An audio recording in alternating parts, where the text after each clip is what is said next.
Volspoed, episode 22. Rosanne haal vir haar 'n botteltjie cider uit haar eie kampyskassie. Wanneer sy omdraai, staan Christo agter haar. Hy steek 'n hand uit. Drank oopmaak is 'n man se werk. Dankie, sê sy. In 'n glas met ys? Vra hy. Nee, sommer in die botteltjie, dis koud genoeg. Sy haal die aardappels uit en sit dit in 'n pot. Ek skil nie aardappels nie. Ek ook nie, antwoord hy en maak vir homself 'n bottel bier oop. Rosanne gluur hom 'n oomblik aan. Spot hy met haar. Hy lyk nie na die tipe wat ooit nodig het om 'n aardappel vir homself te skil of gaar te maak nie. Sekerlik is daar 'n string vroue wat gereeld sorg dat daar interessante en selfs eksotiese kosse in sy yskas op hom wag. Sy besluit om hom reguit te vra. Is jy alleen, Christo? Christo is op die punt om 'n sluk uit sy bottel te neem. Nou laat sak hy dit stadig en kyk haar vreemd aan, voordat hy antwoord. Nee, jy is mos darm ook hier. Sy proes in haar eie botteltjie. Nee man, nie dit nie, ek wil weet of daar 'n vrou iewers in jou lewe is. 'n Reguit vraag, dit verdien 'n eerlike antwoord. Soos in 'n spesiale vriendin, vra hy. Nee mos, dink jy nie ek sou haar saamgebring het, as daar so iemand in my lewe was nie? Wel, hoe moet ek weet? Julle manne gebruik mos die bos as ontsnapplek. Los die vrou of girlfriend by die huis. Veral julle ouens in die uniforms. In uniforms? O, dit! Christo kyk af op sy bors, asof hy vir die heel eerste keer self agterkom dat hy sy kakie ereveldwagtersuniform aan het. Nee man, ek is 'n vrywilliger, daarom trek ek dit maar altyd aan, sodat ek 'n bietjie kan diens doen wanneer die geleentheid hom voordoen. Ek het nie baie tyd nie, tussen die eerste reaksie werk en die kliniek moet ek spesiaal gewoonlik inkom en tyd maak hiervoor. En jou pligte as ereveldwagter, dit behels wat? Om te kyk dat besoekers hulle self gedra, om sy hier en daar vir permitte te vra, as ek dink iemand het dalk ingesluip, te kyk of iemand nie vir homself of haarself 'n bokkie of iets in 'n strik gevang het, om vanaand gaar te gaan maak by die huis nie, kyk dat mense nie vir hulle hout in die veld by mekaar maak nie, 'n oog uit te gooi vir siek of beseerde diere en dit by die veeartse te gaan aanmeld, en dan moet ek daarom net seker maak dat my mede-kampeerders hulle self ook gedra. Sy wenkbroue klim op sy voorkop. Is dit 'n bedekte waarskuwing, wonder sy, want hy sê, as daar musiek aan is, moet dit 10 uur af, en die volume moet in elk geval respektabel wees, en dan moet ek seker maak dat vure geblus is, en so aan. Die man dra swaar aan sy pligte, want na hierdie mondvol teug hy diep en behaaglik aan sy bier. Hy sluk en voeg by. En in die aande sit ek gewoonlik soet en stoksiel alleen by my eie vuurtjie met my eie choppie en eie broodjie daarop en sê dat ek dankie dat ek hier mag wees en dit alles mag geniet. Dat ek in Afrika gebore is, want dit is vir my lekker om hier te wees en om te kan opkyk na die Melkweg en die sterre op 'n donker maanaand soos vanaand. Kyk net hoe helder is al hierdie liggies bokant ons koppe. Rosanne volg sy blik, opwaarts, daarna bo, en ja, so waar, daar brand 1 miljoen klein liggies in die donker hemel, en hulle brand vanaand net so 'n klein bietjie helderder. Wanneer sy weer in Christus se gesig kyk, sien sy iets anders in die lig van die vlamme, wat nou laer brand, amper begin kole maak, reg verbraai. En wat sien sy daar? Waardering miskien? Maar nee, hy hou beslis van iets wat hy hier voor hom sien, en voorwaar, daar is niemand anders as net sy op die oomblik hier nie. Sien sy miskien belangstelling? 'n man wat wil weet wie en wat sy is? Wat wil weet wat haar maak tik? Iemand wat hopelik die gedagte om 'n keer in sy kop gemaak het, dat sy dalk glad nie 'n helleveeg is, wat die deure van sy spreekkamer probeer afskop, half probeer om hom met sy spore dood te moker, omdat hy haar bestuursvernuf of gebrek daaraan gekritiseer het op dag 1 nie. Haar oë hak vir 'n kort rukkie in syne vas. Ja, sy het ook intussen begin om met ander oë na Christo te kyk. Sy sal nooit weer aan hom dink as onbeskoft of onbedagsaam nie. Inteendeel, Christo Du Plessis is duidelike omgee mens, vir ander, vir die natuur, vir sy familie, en boonop is hy 'n aantreklike javel vir haar.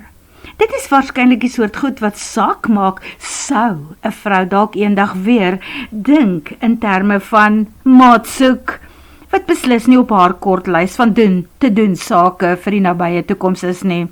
Sy verbreek oogkontak met hom en stap na die stoof toe om seker te maak dat daar nog genoeg water in die pot by die aardappels is. Dit is een ding wat sy in die laaste tyd gereeld regkry, om aardappels in swart verbrande donkie drolle te omskep, goed genoeg om vir die volgende potjie kos kole gebruik te word. Hulle sit net by Rosanne se klein tafeltjie aan, toe die leeu's daar in die veld dik stem begin maak. Wat 'n voorreg om iewers te wees, waar mens dit nog in vandag se tyd en eeu kan hoor, sê sy toe hulle oë, miskien hierdie keer net te lank in mekaar sin vashak. En toe tel sy een van sy skaap choppies in haar hand op en byt in die vetkant daarvan. Lekker Christo, jy mag maar braai. En jy mag maar steak koop. Hy druk sy vurk in die steak, sny 'n stuk daarvan af en druk dit in sy mond. Wanneer hy klaar gekou en gesluk het, lig hy haar in. So dan gaan ons môreoggend vroeg uitry om na hierdie leeu's te gaan kyk met jou kar. Dan hoef ek net dadelik my daktent af te slaan nie. Reg so, en ons kan maar die heeltyd met my kar hier rondry, dan kan jou daktent maar staan tot donderdagmiddag, of wanneer jy ook alweer van plan is om terug te keer na die beskawing toe. Beskawing, verklaar hy met nadruk. Hierdie is die beskawing, daai kant is 'n malhuis. Christo help opruim en skorrelgoed was na die tyd. Daarna gaan stort hy, trek 'n warm sweetpak aan, sê nag by Rosanne se tent en gaan klim teen sy leertjie op na sy daktent. Dit was die regte besluit om hier in die boskamp oor te bly by haar. Piet en Ankie het gesê, kamp enige plek Christo, betaal vir 2 nagte, maar bly vir 4. So amper het hy besluit, 2 aande gaan te veel wees, toe hy Rosanne so ontstelde gesig gesien het, toe hy van die heining af terugkom, bier in die hand. Hy sal 1 aand bly, bloot omdat het te laat geraak het om oor te skuif na 'n ander kamp toe. Hy hou by die son op, tot son onder reël, wat in die Krugerwildtuin ook geld. Maar nou dat hy in sy tent op sy lekker matras lê en uitsien na die planne om môre saam met Rosanne te gaan leeu's kyk, wonder hy of 4 nagte nie dalk te kort gaan wees nie. Hy trek sy selfoon nader en stuur vir Piet 'n boodskap. Mag hy aandete bespreek vir môre aand? Vir 2 mense asseblief? Piet vra nie, hy stuur 'n duim op. En toe raak Christo salig aan die slaap, want iewers in die nag word hy wakker van die gewone naggeleide, maar draai daarna net om en slaap totdat iemand teen sy Land Rover se venster onder hom klop. Hy dog sy interne alarmpie het van hom vergeet, maar dit is nie die geval nie. Rosanne het hom net voorgespring met 'n koppie koffie en heerlike boerebeskuit. Wat jy waar gekoop het, vra Christo en verlekker hom aan die stuk wat plans in sy koffie beland en nou met 'n teelepel uitgevis moet word. So moet beskuit mos werk. Ek koop nie beskuit nie, ek bak beskuit, antwoord sy uit die hoogte. Doen mense dit nog, wil hy verbaas weet. Natuurlik, want waar moet dit anders vandaan kom, vra sy. In die tuisnywerheid of Spar, antwoord hy. En reken nou net, iewers is dit deur 'n oond en deur mensehande, spot sy en haar bruin oë lag in syne. Of is jy nou soos die seentjie wat sê melk kom nie van koeie af nie? Hulle koop hulle sin in boksies. Fabrieke man, groot beskuitfabrieke, ouma se beskuitfabriek. Daddy Bell se fabriek ook, nee, 'n groot ronde vleklose staal balie in 'n fabriek, dan melkelaar. Sy kyk op haar horlosie, kry jouself in jou uniform, jy het 10 minute maksimum, Christo Du Plessis. Hy drink sy laaste bietjie koffie en stap badkamer toe. Sy uniform hang daar, sy toiletsakke en kleresak is op een van die rakke en sy handdoek hang oor een van die reëlings daar. Hy druk die deur agter hom toe en adem die lug daarin. Hy ruik vir Rosanne daar. Sy het gestort, haar stort gel, haar shampoo, haar deodorant en 'n lekker spuit dingetjie.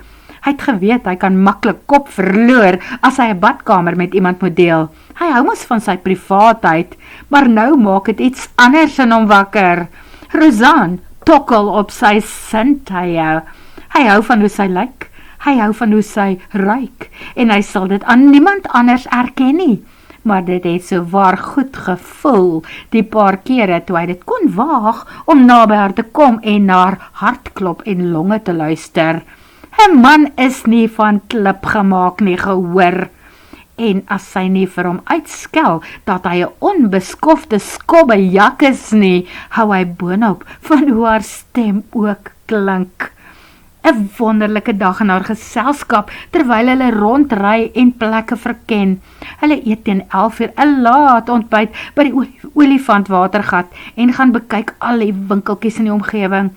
Dit is hulle albei se grootste verken tot nog toe van Dinokeng, erken hulle later teenoor mekaar.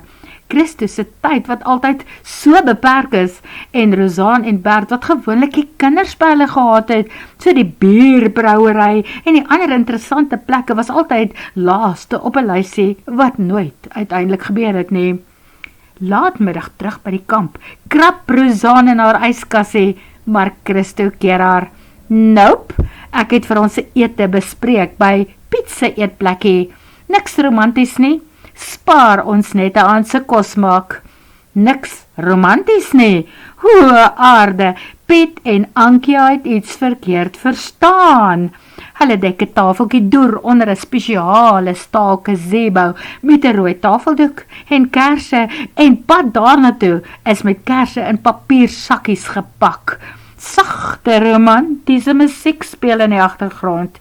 Jette ouens, julle moes nie soveel moeite gedoen het nie.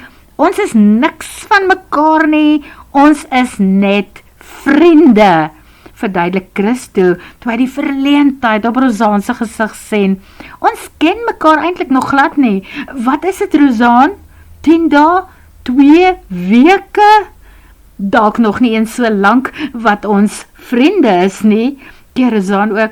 Maar dankie vir dit wat julle probeer doen het. Doodreg, ons los alles dan maar net so, maar miskien moet Piet dan maar net die romantiese musiek gaan afskakel. Ag nee wat, die musiek pla my glad nie, antwoord Rosanne, maar vra vir hierdie bosman hoe hy daaroor voel. Dalk wil Christo eerder na die musiek van die natuur daarby te luister. Nee, los gerus die musiek, dit is mooi. Christo hou van musiek. Hy is net bekommerd oor wat sulke romantiese musiek aan sy hart gaan doen, wanneer hy in daardie mooi bruin oë moet kyk, terwyl hulle elkeen met 'n lekker bordjie kos voor hulle sit. Dit was nou eerlikwaar nie soos beplan nie. Maar iewers wil die hele sameloop van omstandighede nou vir hom 'n klein plukkie aan sy hart gee, wat dalk net gaan maak dat sy ritme sleg versteur gaan wees teen die tyd dat die klok eendag 12 uur slaan vir hulle. Daardie oomblik waarop alles moet verby wees, waarop elkeen moet terugkeer na sy of haar lewe, daar ander kan die grense van die wildtuin. Daarom dink hy by homself, hoekom nie die beste maak van dit wat nou onbepland besig is om met hulle te gebeur nie. 'n Lekker kuier saam met 'n mooi vrou in wie se teenwoordigheid hy aan die een kant homself kan wees, maar aan die ander kant ook verbasend kort asem afwagting, asof iets amazing dalk net op die volgende draai vir hulle kan wag. Iets wat kan begin met 'n stadige soen byvoorbeeld. En daar was 2 keer, presies 2 keer, waarop hy vir homself moet sê, nee, Christo, nee, nou nie. Die man huil, die vrou huil nog oor haar man. Die eerste keer nadat hy haar hand in syne geneem het, en dankie gesê het vir die kos, en toe spontaan lekker eet en 'n kus op haar mond geplant het. En toe met die nagsê later, want dit was die oomblik waarop sy lyf skielik begin protesteer het. Wat is dit nou skielik met hom? Daar was lanklaas 'n vrou in sy lewe. Hy kan mos maar net probeer. Eers dalk 'n kus, lekker slaap, dan raak het 'n langer soentjie, en dan verken sy hande haar lyfie. Hy ken mos al daardie plekkies, wat nie te intiem is nie, maar wat 'n vrou kan mal maak. Dan is sy uiteindelik die een wat hom smeek vir meer, en as die vuur in hulle eers geblus is, dan kan hulle volgende week weer terugkeer na normaal, en maak asof daar niks gebeur het nie, maar toe skop sy brein in, nee, jammer Christo Du Plessis, nie met hierdie enetjie nie. En dit het niks te doen met die feit dat Bert dalk iewers agter 'n boom staan en vir hulle loer nie. Nee, Rozaan is nie iemand se speelpop nie, veral nie syne nie, al wil hy in hierdie stadium hoe graag net 'n klein bietjie speel. Daarom sê hy, planne vir môre, kom ons ry uit na die leeuplaas langsaan, dan piknik ons na die tyd by daai oulike dam uitkyk piknikplek. Skitterende plan, bevestig sy, en staan op haar tone, om vir hom 'n vinnige nagsoentjie te gee. En natuurlik het sy geen idee wat dit aan hom doen nie. In so mate, dat hy iewers in die middernagtelike ure, homself in die badkamer gaan toemaak, en daarna 'n glas yswater moet wegslaan, ten spyte van die feit, dat dit weer eens 'n dekselse koue aand is. Boonop sien hy lig in Rozaan se tent. Daar brand 'n lig, en hy hoor girts, girts, girts. Hy haal 'n oomblik diep asem, en stap nader, voordat hy vra, Rozaan, is alles reg hier binne by jou? O aarde Christo, het ek jou wakker gemaak? Nee, sy rits oop, en daar staan sy met 'n baadjie, wat vir die Suidpool en Groenland geskik kan wees. Haar hele lyfie ruk bibberkoud. Skus man, ek soek my dik slaapkouse. Ek was seker dat ek dit ingepak het. Ek kan nie slaap as my voete so koud is nie. Dit verstaan hy ook. Wag net hier, ek het ekstra kouse gebring. Hy stap badkamer toe en kom terug met 'n dik paar wolkouse. Wolkouse wat hy altyd saam met sy oorpak dra as hy op diens is. Daai tye wanneer die kook sak tot onder meetvlak en hy weet dat ysvlokkies aan die wintergras van onder af teen sy senuwee stelsel kan opklim as hy dit nie betyds in sy skoene stop nie. Hy vat dit saam met 'n botteltjie Vicks en stap terug na Rozaan se tent. Gaan lê en hou sommer jou baadjie aan. En toe smeer hy die oudtydse boereraad aan sy hande en daarna begin hy maar voete te masseer. Eers die een en toe hy klaar is, trek hy 'n lekker warm wol sokkie oor haar kaalvoet aan. Hy sit dit onder haar slaapsak en stopteken in. Teen die tyd dat hy klaar is met voet nommer 2, het haar oogies toegeval en hy hoor aan haar asemhaling dat sy weg is droomland toe. Hy maak haar versigtig met die slaapsak en deken toe en wil net die lampie langs haar bed afskakel toe sy oë eers op haar ontspanne gesig vashaak. Miskien is sy volgens alle ander manne se standaarde nie verskriklik mooi nie. Beslis nie so mooi soos wat sy ex was nie. Maar dit wat hy daar voor hom sien, is vir alle praktiese doeleindes volmaak in sy eie oë, in sy eie prentjie. Vir iemand wat so lyk, kan hy nogal lief raak, as 'n man nou net op die uiterlike ingestel sou wees. Die probleem is net, dat hy om een of ander rede nie meer net na die uiterlike kyk nie, en dit wat hy binne in hierdie vrou sien. Dit wat die volle pakket is waaruit Rozaan Schultz bestaan, maak sy hart en alles wat van hom mens en man maak, week.